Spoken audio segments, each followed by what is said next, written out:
Guys, first off, we need to understand that our lives don't rise to the level of our dreams, but they always fall to the level of your standards, right? Our wants and shoulds don't get consistently met. Our standards do.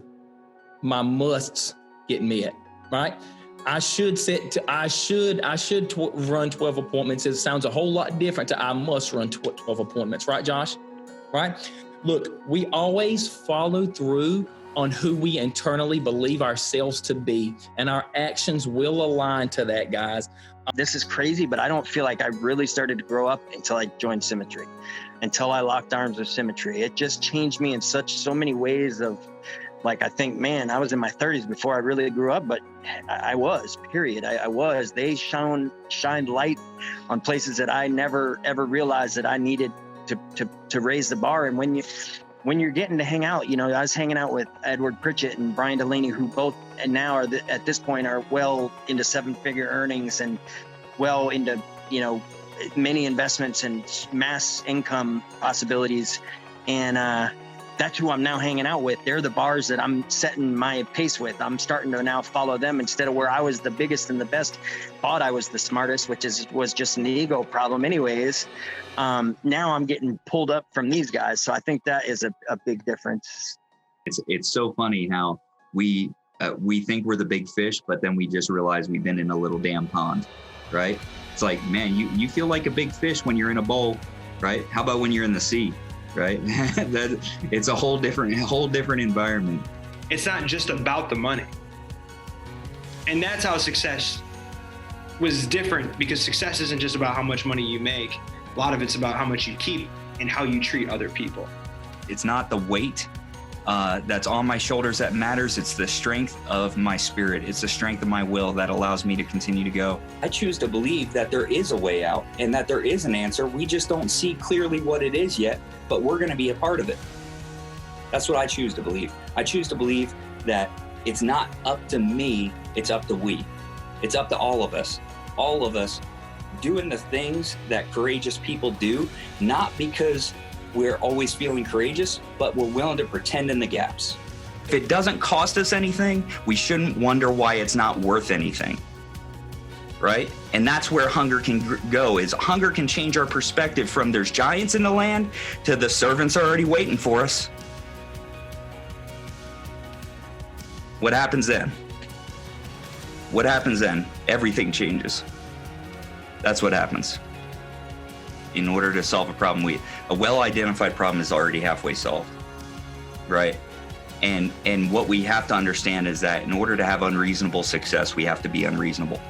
Not unnecessarily unreasonable, but we do have to be unreasonable. See, people try to put together these reasonable equations, but when they look in hindsight at their own life, they realize that their life has been, if any successes they've had in their life, it's because they've made an unreasonable investment without the expectation of immediate return. It's because they've made an unreasonable investment without the immediate expectation of return, right? That's where the success, that's where that space where success, fulfillment, everything good is created in that space where there is a distance between the work I'm doing and the results that I'm getting. And I've got to hang out there. I've got to be willing to hang out there. I heard something, right? You're either thinking about two things when you're doing something. Like when we all get on the phones, right? And we're either thinking about the obligation or the opportunity. When your effort is low, you're probably thinking about the obligation, but you have to train your brain to think about the opportunity. So what I used to do in my lead pack is I'd put things in my lead pack. Like in my leads while I'm going through the binder, I'd put, say I wanted a car, or right? Because the car I had, I was worried it was going to break down, so I wanted a new car. So I'd put that in the middle of the leads, right? If you have a husband and kids, or a wife and kids, or partners, whatever, right? So you put your picture of your family in your leads. So when you think about the obligation, you see your family and you think about the opportunity. And it's about training your brain to love the things that you hate and rewiring that pattern that Lee Jedlicka was talking about from Joe Dispenza in the book called Supernatural. Really wish I would have learned it sooner, and it wasn't that it wasn't there for me to learn. It's just, I'm a slow learner on some things. Was that when you're stealing people's struggles, you're not letting them become the leaders. I wasn't giving them the opportunity to become the leaders that they were supposed to, right? I was so trying to look ahead for them and, stop a pitfall for them. And sometimes you just have to let them be in a pitfall and be okay with it. Surrender the outcome, right? Because through that, that's where suddenly now leadership starts to develop in them, right? And digging themselves out of some of the holes that they got themselves in. Not managing, it's not putting people on your back, manufacturing a win for them, dragging them across the finish line. It's giving people more to do and seeing who steps up to that challenge. And that's who you know is your running buddy. So I can't ask, first mindset is I can't ask others to do what I'm not willing to do. And we've seen it time and time again in symmetry. One of my biggest fears is coming out of the field too early. And we see this all too often. People think they get what they need to as far as income goes. They start rolling things and then they have a bad month and then the team has another bad month. The last thing I want to do is put pressure on my team to produce for me. That's not why we're here. They're here to complete their own journey. They're here to grow themselves. They're here to get what they want out of the symmetry system. And we preach that in our agency a lot. We want you to get what you want out of this. I don't have a set number that you have to produce every month. I think that we don't always realize how many people are going through their day-to-day and never get acknowledged. You want to move people, start by unlocking them. Okay? And look, 6 months ago, you said to me, you said, Rob, you're important to me, but you are what I call a VNP, a very needy person. And look, I did not like that. I didn't like it. But you know what? You were right. But people are needy. And what you do, you don't fight it, you light it. You don't fight it, you light it. And that would be a challenge that I would push back onto any other leader on this call is do not be a firefighter, be a fire lighter. They sit down, you pull that face mask in and you help a family. I can promise you this, you are making more of an impact than you'll ever know. It's that important. So do not be hesitant and do not be afraid to ask those tough questions, because when you do, everybody wins. Everybody. Let's do it. Let's grow this thing. Let's build this thing, because I'm not going to be satisfied. I'm absolutely not going to be satisfied until I see every person here who has high potential become a high performer. Because they just released it today. It's a press release. They just let it out today. It was on Fox News. It was on CNN. It was on MSNBC. It came out and it was a big announcement. They said the U.S. has officially hit its quota of high potential low performers.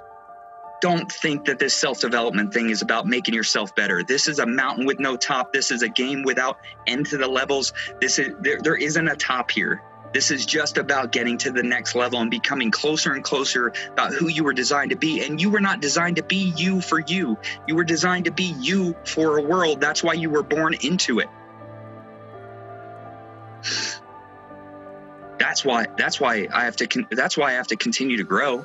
That's why I have to continue to grow, because I wasn't born to stay that way. See, some of us want to keep our people so much. We want to keep our people that we keep our people the same. We're like, I don't want to offend them. I don't want to hurt their feelings. I don't want to say what needs to be said. I don't want to tell them to either make dials or quit. I don't want to do that because I don't want to lose them. I don't want to lose them. How about you lose that version of them so that they can become the next version of them? Well, I don't want to lose. Well, how about you have to lose to win at the next level? How about the price of the next level is the prize from the last one? How about in order to get something we don't have, we have to give up something we do have that's worth as much or more? How about that? Ready to have an impact in my own life. I'm ready to have an impact on the others around me. I'm willing to do the work to become someone I can trust and others can too. And if that's what you heard here, I just want to say welcome home. Welcome to the team. Welcome to the beginning. Welcome to the beginning.